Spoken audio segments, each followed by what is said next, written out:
So speaking of Tal, the TravelingClatt, one thing that's on my mind is thinking about how your experiences influence what you perceive as your identity.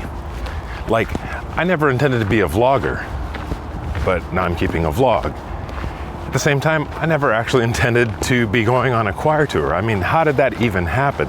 Earlier today, I was getting some updates by text message because I don't do Facebook Messenger. Particularly, I don't use any Facebook products. Anything that company owns, I don't use. I was given some updates, and it was, you start to freak out a little bit, going, oh man, there's a lot to do. And I was told, well, you're about to become an international chorister, so the expectations are bound to be higher.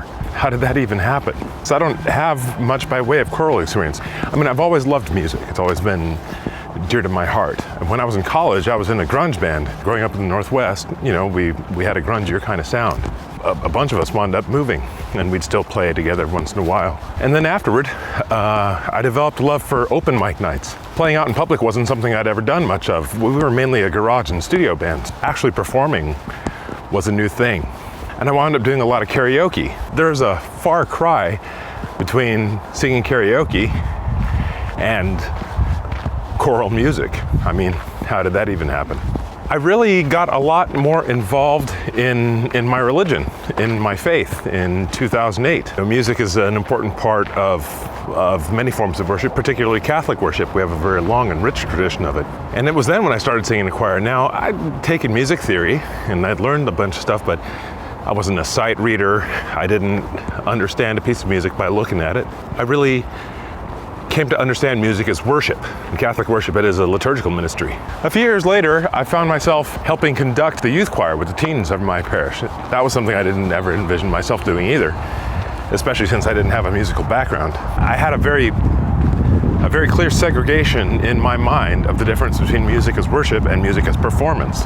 You know, when you're jamming in a band or whatever, especially if you're just learning your instruments, you're mainly playing for yourself and the guys that you're playing with. If you happen to have an audience, then it's cool. You know, a lot of the best live bands, you know, they're kind of vibing with it, and you feel like you're in on their personal jam session. Then when you have, like, say, karaoke, you don't obsess about it too much, or you wouldn't be doing karaoke. It's part of the fun of it. It's just, you know, just the doing. Now, music as worship, now that's entirely different.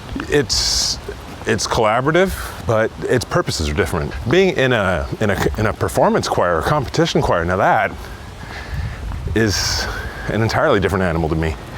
Not something I've ever had any experience in. In a sense, it's performance art, right? You really want to honor the piece, the work, and you want the people to enjoy it. And then when you're a member of an ensemble, just your attitude is entirely different. You know, the level of practice is different. What the sound you're trying to produce is different. So how did I get to be into a choir that has international performances scheduled? Well, Tita Delubaldo, who plays at my parish church, she had known George, who is the choir master, for many years. In fact, he'd been really close with her brother, who had passed on.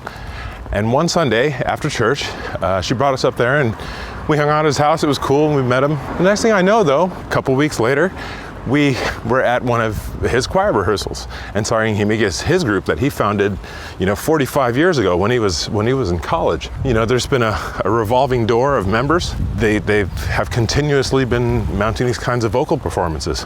You know, and they're all really, really good. Now, I liked singing. I didn't make a big deal out of it until I, you know, kind of realized that, you know, wow, you know, we're really a performance ensemble. We've put on some concerts in the local area, but this is different. This is, you know, going out on tour, so the level of pressure is different. The kind of expectations are different. Not one of us wants to be the weak link in the chain, but we all know that we have to step up to a different level. Those kinds of difficulties and challenges are what serves to help bring out the best in you. So what we hope and pray is that we're able to give it the best we've got.